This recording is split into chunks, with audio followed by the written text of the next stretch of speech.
Dès les premiers rayons du soleil, ils sont près de 160 à se préparer. Tous sont ici pour tenter de devenir accompagnateurs en moyenne montagne. Mais pour cela, encore faut-il réussir l'épreuve physique chronométrée. C'est la troisième fois que je deviens spécialiste du probatoire. C'est un parcours d'orientation relativement compliqué. La première fois, j'étais un petit peu juste en orientation. Ça a permis de visiter les Pyrénées. La deuxième fois, je suis allé en Corse. Et là, ça s'est fait sur une bêtise, une balise que j'ai mal bipée. Donc voilà, je lâche pas l'affaire, je reviens.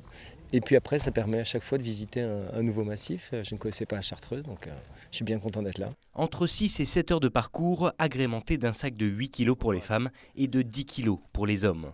Une épreuve que seuls 50 à 70% des postulants mèneront à son terme.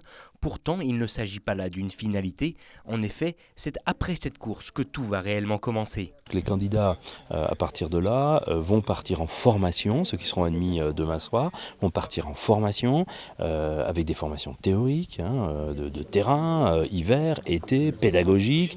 Ils vont faire ce qu'on appelle un stage en situation, dans notre langage un peu technique, c'est-à-dire qu'ils vont encadrer avec d'autres professionnels, des clients, des publics, etc. Et seulement à l'issue, ils iront passer après un examen final. Donc oui, il y a tout un cursus assez complet avant d'avoir le diplôme. Grosso modo, il faut 2 ans à partir d'aujourd'hui, il faudra 2 ans pour être diplômé. Avec 4 épreuves sur l'année et dans toute la France, les candidats viennent de loin pour se mesurer au massif de la Chartreuse. Un lieu de prédilection pour une profession très présente sur le territoire. Dans le département, nous avons quasiment un quart des accompagnateurs en montagne que l'on retrouve au niveau national. Ce qui montre bien que nous avons une dynamique montagne extrêmement forte, qui est à la fois été et hiver. Et là, aujourd'hui, l'épreuve que nous avons est une épreuve qui montre que les personnes sont capables de s'orienter, de se déplacer en toute sécurité en montagne. Savoir se repérer, évoluer et encadrer un groupe en toute sécurité n'est pas donné à tout le monde.